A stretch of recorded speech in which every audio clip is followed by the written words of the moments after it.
ग्रामविकास आणि पंचायत राज विभाग महाराष्ट्र शासन अंतर्गत महाराष्ट्र राज्य ग्रामीण जीवनोन्नती अभियानातून रत्नागिरी येथील श्री क्षेत्र गणपतीपुळे येथे जिल्हास्तरीय सरस प्रदर्शन नुकतंच संपन्न झालं। दिनांक 24 डिसेंबर ते 28 डिसेंबर या कालावधीत झालेल्या प्रदर्शनाला पर्यटकांकडून उदंड प्रतिसाद लाभला।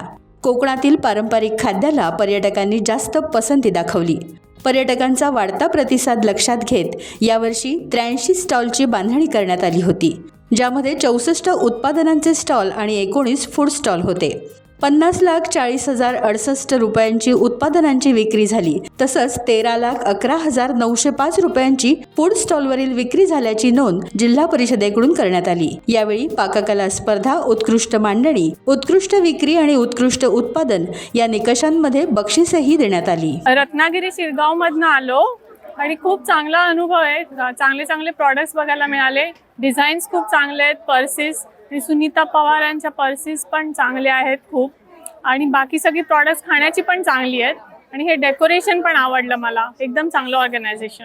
दरवर्षी येतात तुम्ही? नाही, हे पहिल्याच वर्षी आले। टाइम्स डिजिटलला लाईक करा, शेअर करा, सबस्क्राईब करा आणि बेल आयकॉन दाबायला विसरू नका।